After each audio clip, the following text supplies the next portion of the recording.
idea what you're going to see. It's truly a surreal experience. Because it's not like up here. It's not like on land, that's for sure.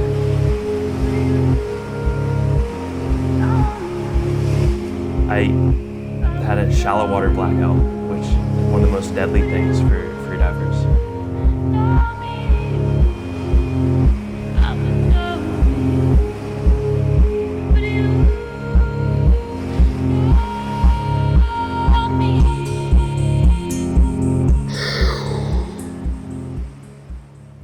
All right, so I'm Max Early.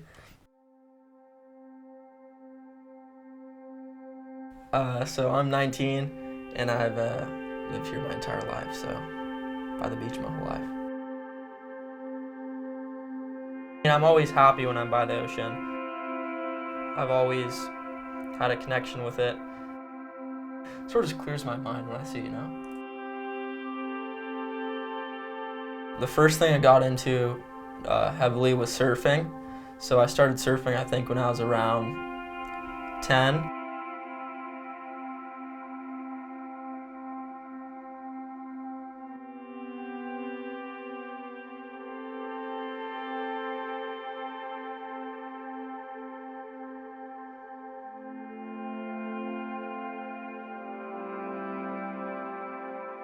So I've been free diving for about 3-4 years now, usually over summer when the water's flat and it's clear.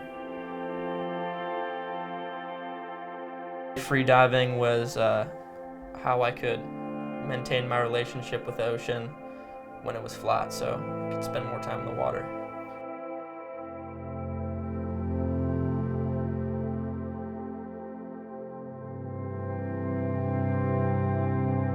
Free diving, you're not hooked up to any oxygen or anything. It's just you on one hole of air. Obviously, there's a lot that can go wrong. You can get tangled in kelp.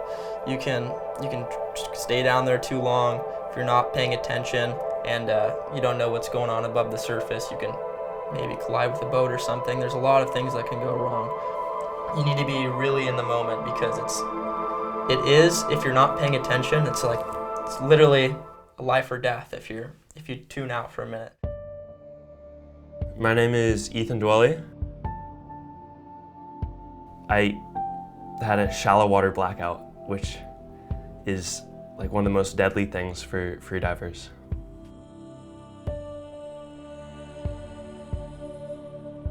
I was out diving one day a couple years ago, and I don't know what happened that day. Something was just off. Ethan and I went out one day, and I think he was running down this fish, stayed down there too long. Next thing he knows, he was on the surface. He didn't remember what happened.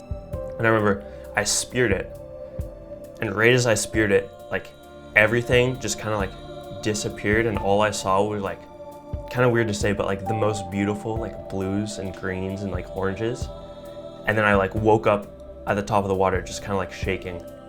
And what really woke me up was the spear falling out of my hand at the top of the surface. And I was so disoriented. So I was trying to figure out what the fuck just happened to me.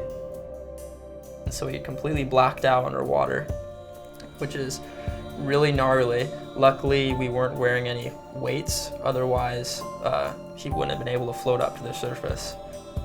You know, to be more safe, there's a lot of training and breath work that can be done outside of diving, so you can teach yourself to hold your breath longer, which will be safer for you. Always have someone with you, take a buddy with you. You never know when you're gonna pass out, or if something bad happens, you might get stuck. You always want someone out there with you to keep track of you, and you can keep track of them. I never go out alone. I always have a dive buddy with me just in case something bad happens. So it's important that you're always dialed when you're free diving.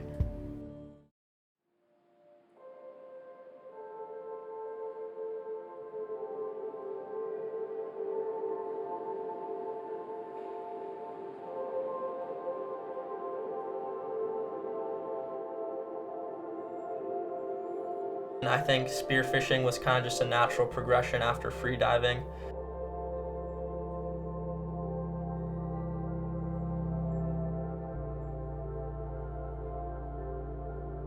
My name is Zane Booth. I'm from Santa Barbara, born and raised, and I've been living by the ocean my entire life. It's been a huge part of myself and my family ever since I was a little kid. I've been free diving and spearfishing for about 4 years now.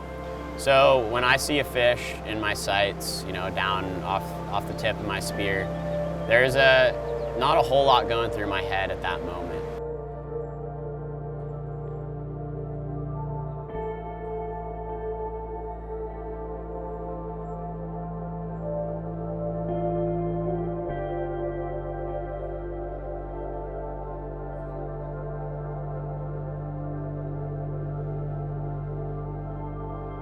Hunting for a lot of people is a really intense thing. For me, when I'm down there, every time before I'm about to shoot a fish, I always say a little prayer for the fish, for the life that I'm about to take.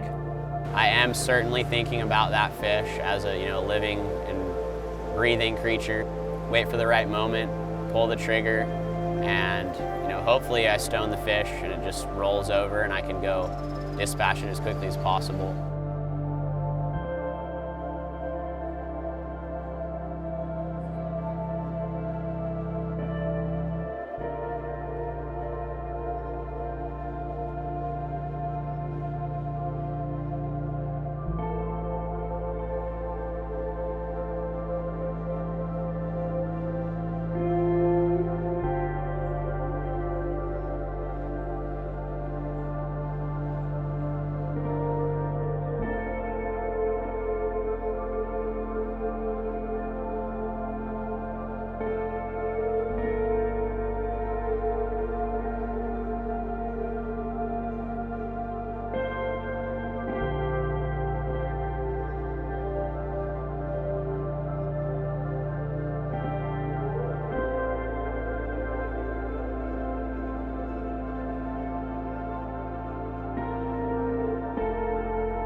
I do believe it is the most sustainable way to catch fish and collect fish and feed yourself and feed your family. You know exactly what fish you're going to take. There's no question of is there going to be bycatch, what am I shooting? You know exactly what you're taking.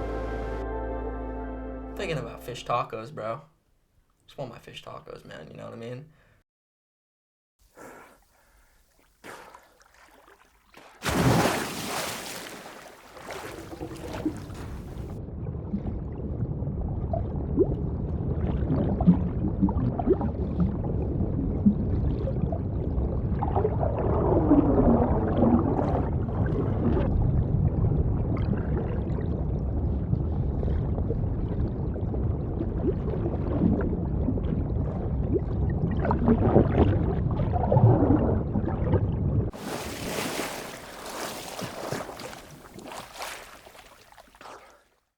You want to make the most of every dive, so in order to do that, you want to be as relaxed as possible. That means clear your mind of everything, slow down your heart rate, just try and chill out pretty much. So start with breathing, make sure I'm nice and calm, and kind of build up nice deep breaths, open up the diaphragm, fill the lungs. You don't want to hyperventilate because that increases the odds of blacking out. It kind of sends you into sort of like a meditative state similar to just doing any sort of meditational activities.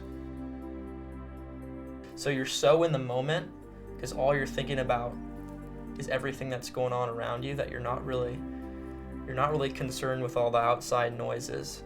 So you're just kind of zoned in what you're trying to do.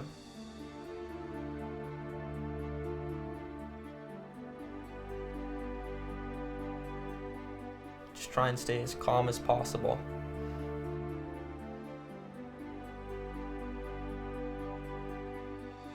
That last breath, once I, tip my head and lift my feet and just kind of let my weight do the trick.